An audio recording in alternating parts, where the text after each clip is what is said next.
The auction hammer was about to fall. $7 million. That was the opening bid for the marina that had tormented me for 2 years. The same marina whose HOA board had called the police on me for floating my own houseboat on my own private lake. The same people who had filed 17 frivolous lawsuits against me. The same bullies who had cost me over $100,000 in legal fees just for wanting to enjoy my own property. I sat in the back row of the courthouse auction room, watching the HOA president fidget nervously in his seat. He kept checking his phone, probably calling his lawyer or his bank. But I already knew what he did not know yet. The foreclosure notice had been public record for 3 weeks. His financial empire was crumbling, and I had been preparing for this moment for 6 months. When the auctioneer asked for the first bid, I raised my paddle. The HOA president turned around and saw me. His face went completely white. For 37 years, I had been dreaming of this moment. Standing on my own dock, looking out over 500 acres of rolling hills and crystal-clear water that belonged entirely to me. No neighbors, no rules, no HOA telling me what color I could paint my shutters or how tall my grass could grow. The property had cost me everything I had saved for 2 decades, plus a substantial loan that would keep me working for another 15 years. But it was worth every penny. The ranch came with a pristine private lake that stretched for nearly 2 miles across the valley floor. The water was so clear you could see fish swimming 15 feet down. Ancient oak trees lined the shores, their branches creating perfect shade for lazy summer afternoons. I had spent 8 months renovating the main house and building a private dock system. Every morning I would wake up before sunrise and drive the 40-minute commute from town to work on my sanctuary. I installed solar panels, upgraded the well system, and built stone pathways that wound through wildflower meadows down to the water edge. This was going to be my retirement paradise, my escape from the corporate world that had consumed most of my adult life. The lake connected to a larger waterway system that eventually led to the main river channel about 5 miles downstream. Along that channel sat Sunset Marina, a sprawling complex of boat slips, restaurants, and luxury condominiums. The marina served the wealthy lake community and had been operating for over 20 years. Their HOA controlled nearly every aspect of waterfront life in the region, from boat registration requirements to noise ordinances. During my first few weeks at the ranch, several marina residents had stopped by to introduce themselves. They seemed friendly enough at first, asking about my renovation plans and complimenting the improvements I was making. But there were subtle comments that made me slightly uncomfortable. Questions about whether I planned to operate any kind of commercial boat rental business. Casual mentions of community water standards and environmental protection guidelines. The HOA president, a man named Richard Hawthorne, had visited twice during my renovation period. He was tall and thin, always dressed in expensive polo shirts with the Marina logo embroidered on the chest. Richard would walk around my property taking pictures with his phone, claiming he was documenting the natural beauty of the area for the Marina newsletter. But his questions felt more like an interrogation than friendly conversation. "Beautiful property you have here," Richard had said during his second visit. "I hope you understand how important it is to maintain the pristine character of our waterway system. We have worked very hard to establish certain standards that protect everyone's property values." I had nodded politely, but something about his tone bothered me. The way he said "our waterway system," as if my private lake somehow belonged to his organization. The way he emphasized standards like he was already preparing to enforce them against me. My custom houseboat had been under construction for 6 months at a specialty shipyard 3 hours away. It was a beautiful 40-foot floating home with solar panels, a full kitchen, and sleeping accommodations for 6 people. I had designed it specifically for peaceful weekends on my lake, far from the stress and noise of city life. The boat was scheduled for delivery in 2 weeks, and I could hardly contain my excitement. But as I stood on my dock that evening, watching the sunset paint golden reflections across my lake, I could not shake the feeling that trouble was coming.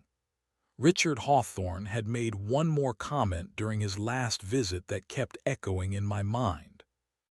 "I hope you have done your research on water rights and navigation regulations," he had said with a smile that did not reach his eyes.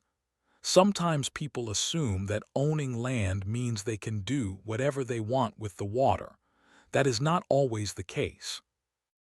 I had assured him that I owned the lake and all associated water rights according to my deed and survey documents, but his knowing smirk suggested he believed otherwise. As the first stars appeared overhead, I made a mental note to double-check my legal documentation. Something told me I was going to need it. The morning of my houseboat delivery dawned perfect and still. Not a breath of wind disturbed the mirror-smooth surface of my lake. The air was crisp and clean, filled with the scent of wildflowers and fresh water. I had been awake since 5 a.m., too excited to sleep, preparing everything for the maiden voyage of my floating dream home. The delivery crew arrived at 8 a.m. sharp, using a specialized trailer to transport the houseboat down my private access road to the water. It took 2 hours to carefully launch the boat and complete all the safety checks. By 10:30, I was finally alone on my lake with my beautiful new houseboat, feeling like the luckiest person in the world. The boat handled perfectly, responding smoothly to the electric trolling motor as I navigated around the lake perimeter. The solar panels were generating plenty of power for all the onboard systems. The kitchen appliances worked flawlessly. The sleeping quarters were comfortable and spacious. Everything was exactly as I had dreamed it would be. For the first hour, I simply floated in the center of my lake, drinking coffee and watching eagles soar overhead. This was pure peace. This was freedom. This was everything I had worked so hard to achieve. The stress of corporate deadlines and traffic jams felt like distant memories from another lifetime. I was anchored in a quiet cove, reading a book on the front deck, when I heard the sound of approaching boat engines. Multiple engines, running fast and loud, growing closer by the second. I looked up to see 3 speedboats racing across my lake toward my position. The boats were flying HOA flags and had official-looking numbers painted on their hulls. The lead boat cut its engine and coasted up alongside my houseboat. Richard Hawthorne stood at the bow, flanked by 2 other men I recognized from his previous visits to my property. All 3 men were wearing matching polo shirts and serious expressions that suggested this was not a social call. "Good morning," Richard called out, his voice carrying an unmistakable tone of authority. "I need you to move this vessel immediately. You are in violation of multiple marina regulations and community standards." I set down my book and stood up slowly, trying to keep my voice calm and reasonable. "Good morning, Richard. This is my private lake on my private property. I am not aware of any regulations that would apply here." "Water navigation falls under county jurisdiction," interrupted one of his companions, a heavy-set man with a clipboard full of papers. "These regulations apply to all waterways in the Marina district, including private lakes that connect to the main channel system." My confusion was turning into anger, but I forced myself to stay composed. "Gentlemen, I own this entire lake according to my deed and survey. I have every right to operate my boat on my own water. If you have specific concerns, I would be happy to review them through proper channels." Richard's face was reddening as he pointed an accusatory finger at my houseboat. "This vessel does not meet safety standards for overnight accommodation. You do not have proper permits for commercial operation, and you certainly do not have environmental clearance for waste disposal in these protected waters. This is not a commercial operation, I replied firmly. This is my personal recreational boat on my personal property. I am not operating any business, and I have proper waste containment systems installed. The third man, who had been taking pictures of my boat with his phone, looked up with a sneer. We will see what the authorities have to say about that. This kind of unregulated activity threatens the entire ecosystem of our Marina district. Richard gunned his engine to emphasize his next words. You have 30 minutes to remove this boat from the water. If you refuse to comply voluntarily, we will be forced to take legal action to protect the community interests. Legal action. I could not hide my disbelief. You are threatening to sue me for using my own lake.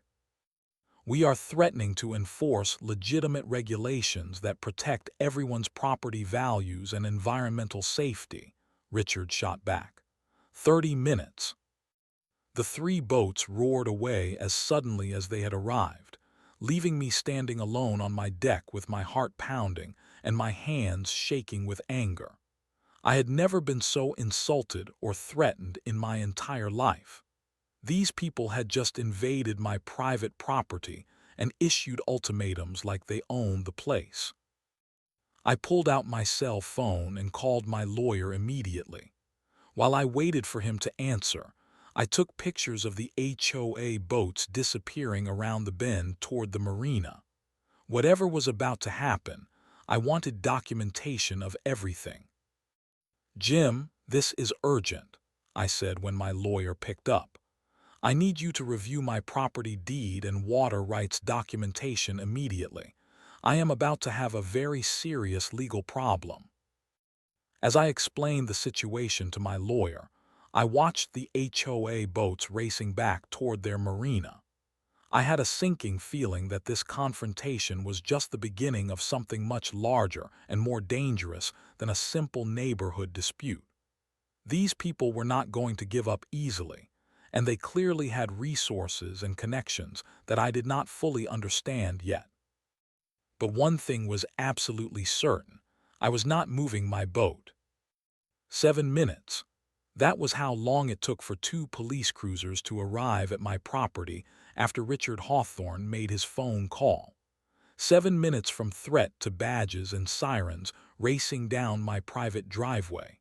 The speed of their response told me everything I needed to know about the political connections I was dealing with. I watched from my houseboat as the officers parked near my dock and began walking toward the water. Both men appeared professional and courteous, but I could see the HOA boats returning in the distance, no doubt coming back to watch the show they had orchestrated. "Good afternoon, sir," called the lead officer as he reached the edge of my dock. "We received a report about a possible violation of county waterway regulations. Could you please bring your vessel to shore so we can discuss the situation?" I carefully maneuvered my houseboat to the dock and secured the mooring lines. The officer who had spoken was Sergeant Martinez, according to his name tag. His partner was Officer Johnson. Both men seemed genuinely interested in understanding the facts rather than simply enforcing whatever Richard Hawthorne had told them over the phone. "Officers, I appreciate you responding so quickly," I began as I stepped onto my dock. "But I believe there has been a misunderstanding. This is my private property, and this is my private lake. I own all the water rights according to my deed." Sergeant Martinez nodded and pulled out a small notebook.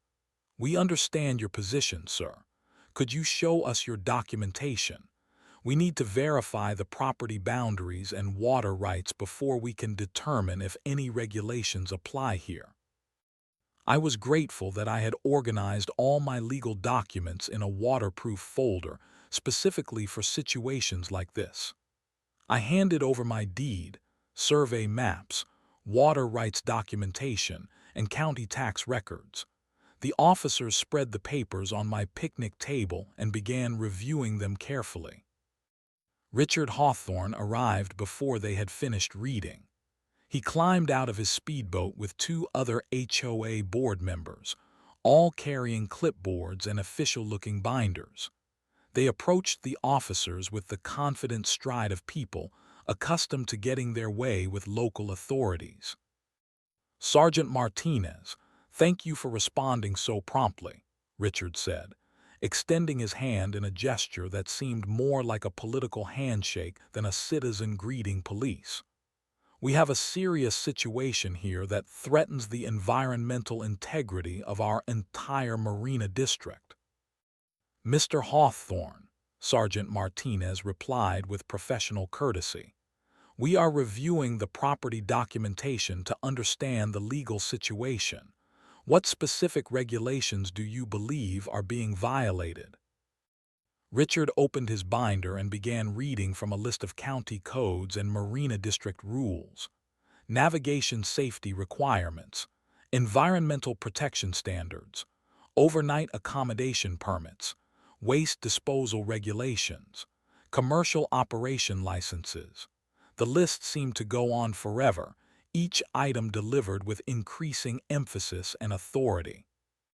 But Officer Johnson was still studying my survey maps. He looked up with a frown and pointed to the lake boundaries clearly marked on the official county documents. "Mr. Hawthorne, according to these property records, this entire lake falls within the private property boundaries. These Marina District regulations apply to public waterways and commercial operations. This appears to be neither." The color drained from Richard's face as he realized the officers were not automatically accepting his interpretation of the law. "Officer, you need to understand that water rights are complicated. Just because someone owns land does not mean they can operate unregulated businesses on connected waterways." "What business?" I interrupted. "This is my personal recreational boat. I am not charging anyone money or operating any commercial services." Sergeant Martinez closed his notebook and handed my documents back to me. "Sir, based on our review of your property records, you appear to be within your legal rights to operate a personal recreational vessel on your private lake. We do not see any violations of county regulations or state law." Richard's face was turning red with frustration. "Sergeant, I think you need to contact the county environmental office. There are water quality issues and ecosystem protection concerns that override simple property ownership." "Mr. Hawthorne, if you have specific environmental concerns, you can file a complaint with the appropriate county department. But we cannot enforce Marina District regulations on private property that is not subject to those regulations." The HOA board members huddled together for a whispered conference while the officers prepared to leave.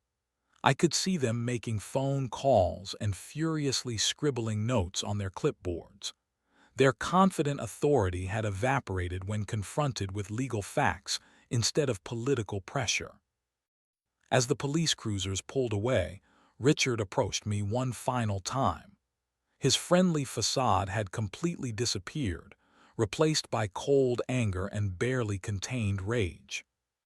"This is not over," he said in a low voice that carried unmistakable menace. "We have environmental lawyers and county connections that will shut down your little operation permanently. You have no idea who you are dealing with."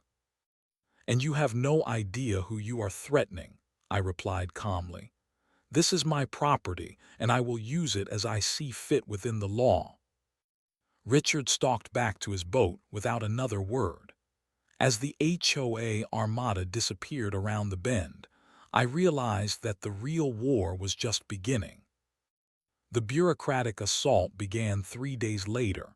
County environmental inspector, code enforcement officer, health department representative, fish and wildlife official.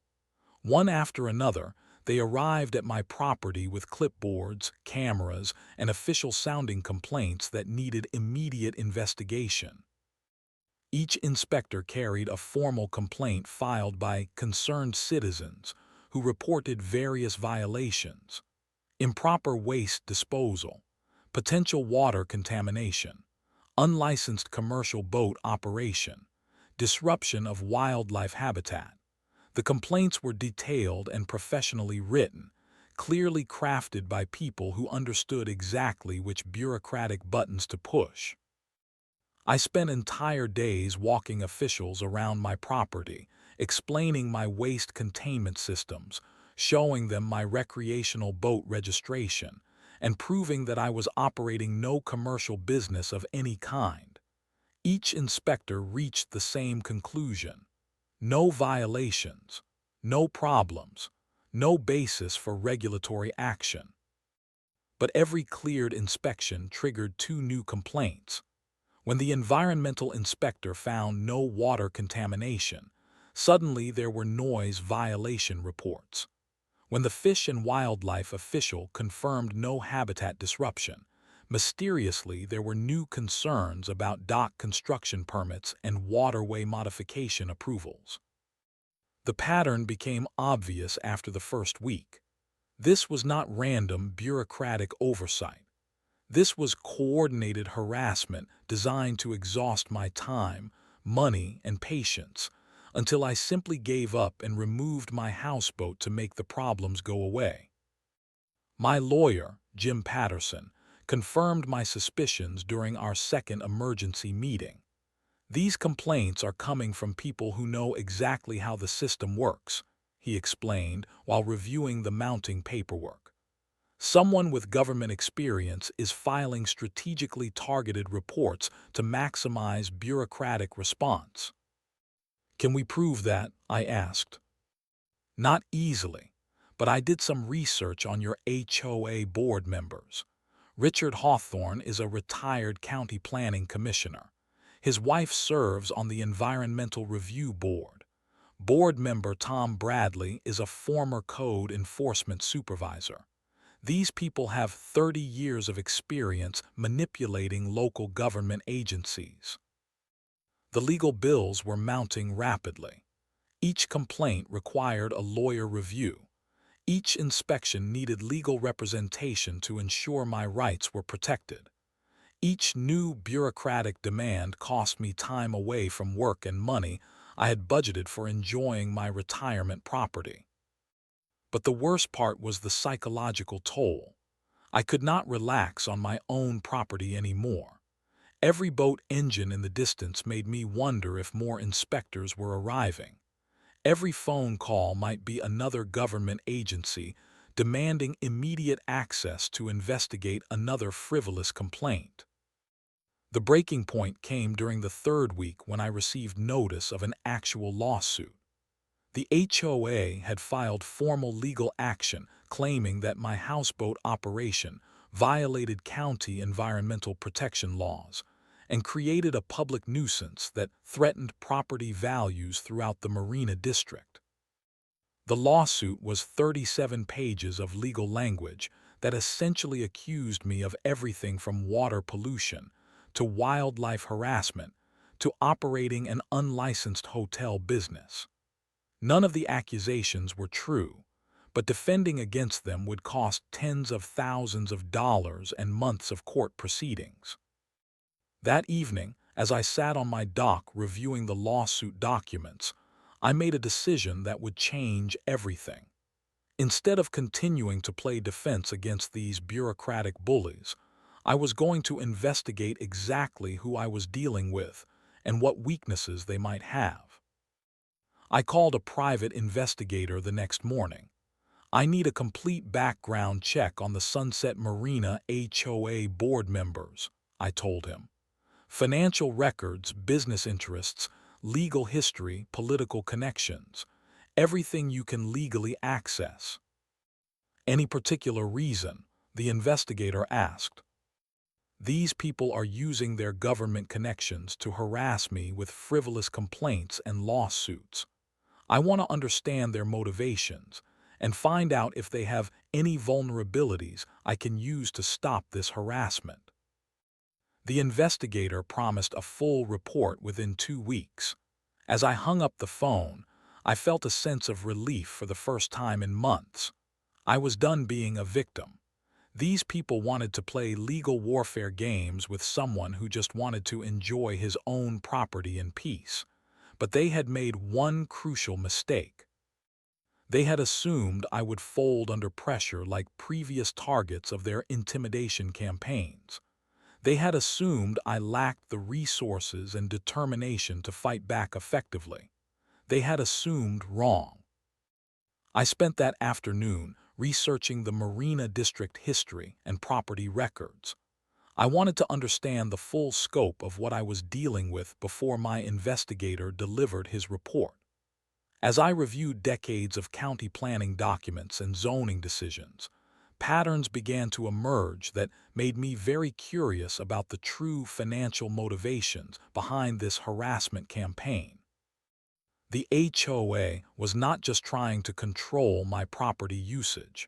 They were protecting something much more valuable than community standards. And when people fight that hard to protect something, it usually means they have everything to lose. The private investigator's report arrived exactly 14 days later in a thick manila envelope that felt heavy with secrets. I poured myself a cup of coffee and settled in for what I expected would be several hours of reading. By the time I finished the first section, I knew the war was about to shift dramatically in my favor. Sunset Marina was in serious financial trouble. The kind of trouble that keeps people awake at night calculating bankruptcy scenarios and foreclosure timelines. According to the financial documents the investigator had uncovered, the marina owed over $4 million to various creditors, with monthly payments that exceeded their rental income by substantial margins. Richard Hawthorne was not just the HOA president. He was a 30% owner of the marina property through a complex network of limited liability companies and investment partnerships. Board member Tom Bradley owned another 20%. Board member Sarah Mitchell controlled 15% through her husband's development company. These people were not protecting community standards. They were protecting their personal financial investments. The marina's troubles had started 3 years earlier when the county had rezoned the adjacent commercial properties for mixed-use development. Several competing marinas had opened within 10 miles, offering newer facilities and lower prices. Sunset Marina had responded by borrowing heavily to fund renovations and expansion projects that had failed to attract enough new customers to cover the debt payments. But the most damaging revelation was buried in the third section of the report.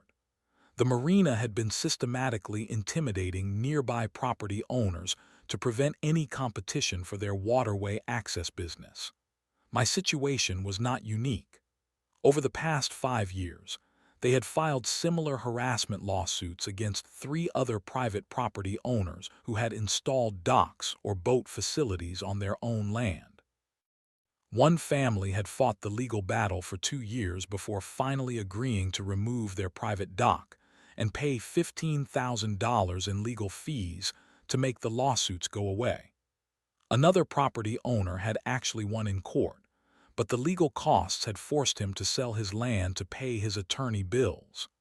The third case was still pending, but the property owner was reportedly desperate to settle because he could not afford to continue fighting. This was a protection racket disguised as environmental protection. The HOA was using their government connections and legal resources to eliminate any potential competition for marina services in the region. They were betting that most people would rather surrender than fight an expensive legal war against opponents with deeper pockets and political connections.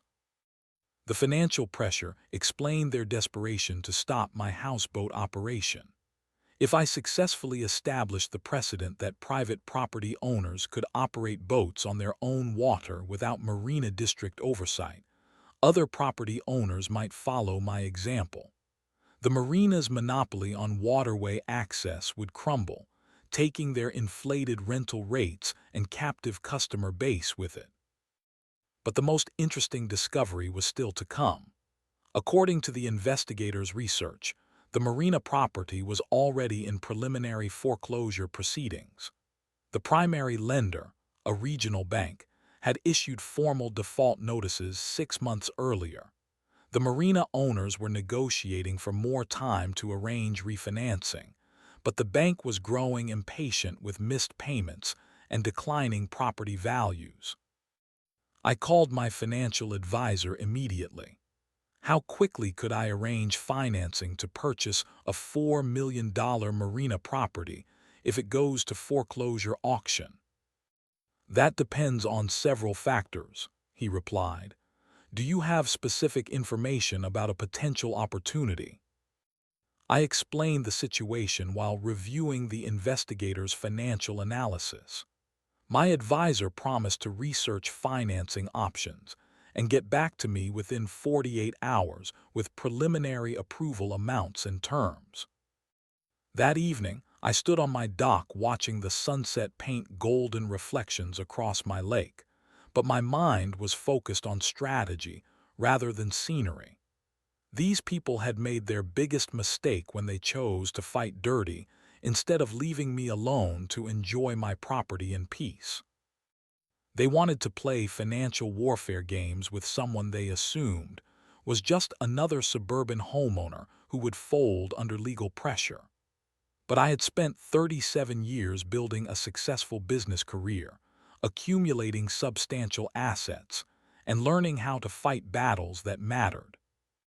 The harassment campaign was about to become the least of their problems. If they wanted to destroy my peaceful enjoyment of my property, I was going to destroy their financial foundation for launching such attacks. Sometimes the best defense really is a good offense. And I was about to go on the offensive in a way they would never see coming. The emergency court hearing was scheduled for Thursday morning at 9 a.m. Richard Hawthorne had escalated the legal warfare by filing for an emergency injunction to immediately remove my houseboat from my lake pending resolution of their environmental lawsuit. His lawyers claimed that every day of continued operation posed irreversible damage to the regional ecosystem. I arrived at the courthouse 30 minutes early with my lawyer and 3 boxes of documentation. Jim Patterson had spent the previous week preparing a counterattack that would expose the HOA's harassment campaign for what it really was. We were not just defending against their injunction request. We were going to demonstrate a pattern of abuse that would make the judge very unhappy with the plaintiffs. Judge Patricia Morrison had a reputation for no-nonsense legal proceedings and zero tolerance for frivolous litigation that wasted court resources. She had been hearing these types of property disputes for 15 years and could smell manufactured controversies from across the courtroom. Richard Hawthorne arrived with 3 lawyers and enough legal documents to fill a small truck. His confidence was obvious as he glad-handed the court staff and arranged his papers with theatrical precision. This man was accustomed to winning through sheer intimidation and superior legal firepower. But confidence can become overconfidence very quickly when you believe your own propaganda. The HOA lawyers spent 45 minutes presenting their case for emergency relief, environmental damage, water contamination risks, public safety concerns, unlicensed commercial operation.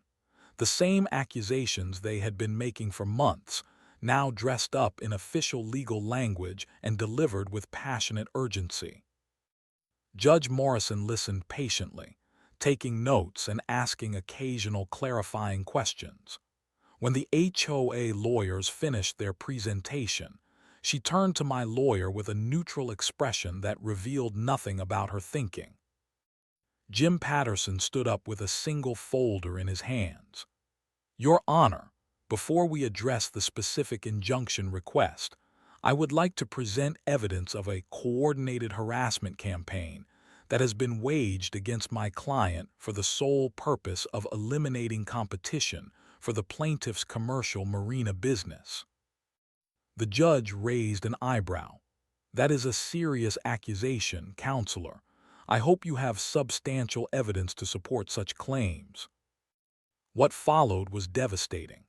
Jim presented documentation of 17 separate government complaints filed against me by HOA members using false names and addresses, records of similar harassment campaigns against 3 other property owners, financial documents showing the marina's desperate debt situation, and the personal investments of HOA board members. Even photographs of HOA boats trespassing on my property to take surveillance pictures. Richard Hawthorne's face went from confident to concerned to openly panicked as the evidence mounted. His lawyers began whispering urgent conferences and shuffling papers frantically, clearly unprepared for this level of detailed counterattack.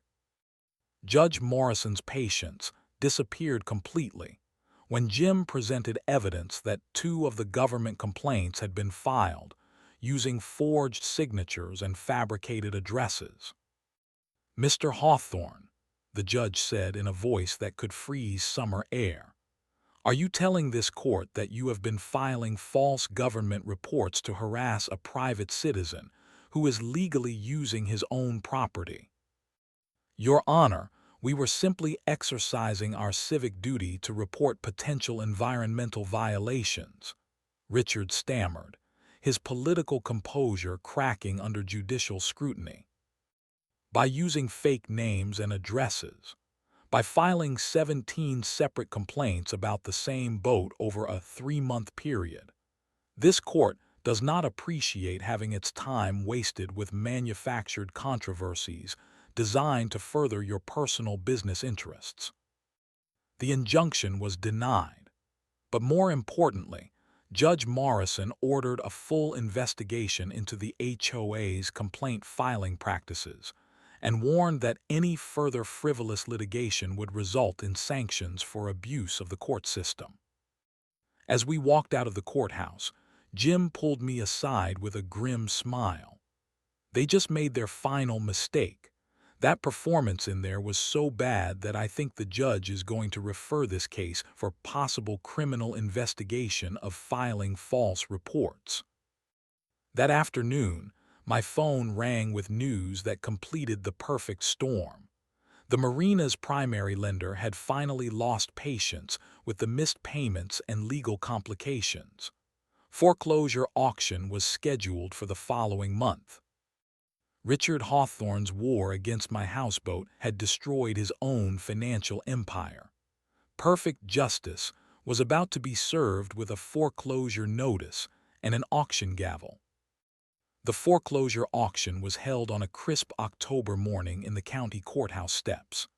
I arrived early with my financial advisor, my lawyer, and a pre-approved loan package that could handle whatever bidding war might develop. But as I looked around the sparse crowd of potential buyers, I realized that most people were simply curious spectators rather than serious bidders. Richard Hawthorne sat in the front row with his remaining HOA board members, all looking like defendants at their own sentencing hearing.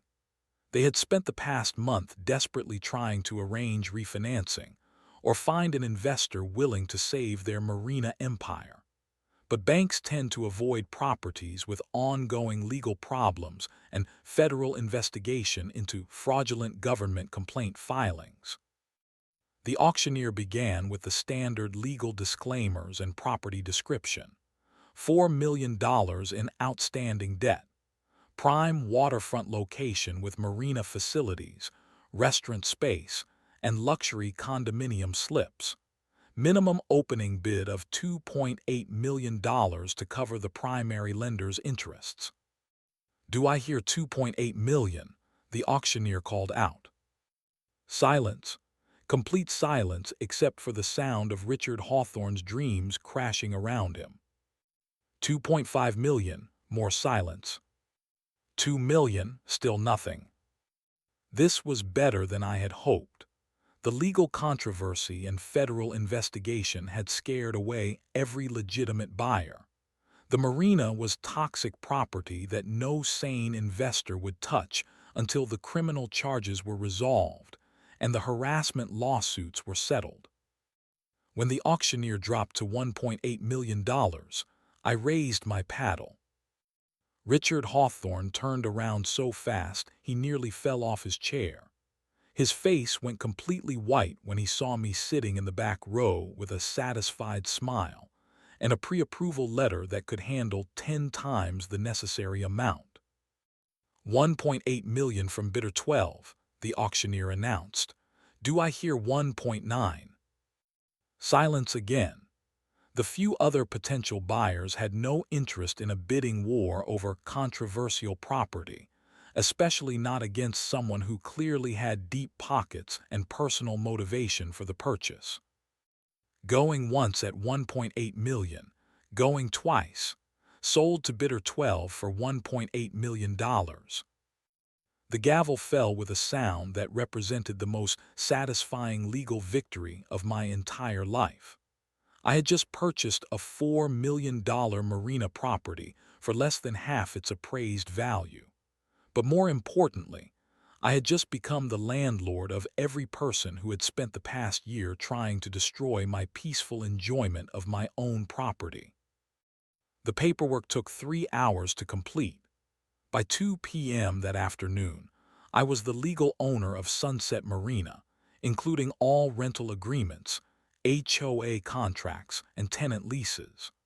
My first official act as the new owner was to terminate the Marina District HOA and dissolve all their bogus regulations that had been designed to eliminate competition. My second act was to evoke the 30-day lease termination clause for any tenant who had participated in filing fraudulent government complaints against neighboring property owners. Richard Hawthorne, Tom Bradley, and Sarah Mitchell all received official eviction notices before the sun went down. But my most satisfying act was installing my houseboat as the center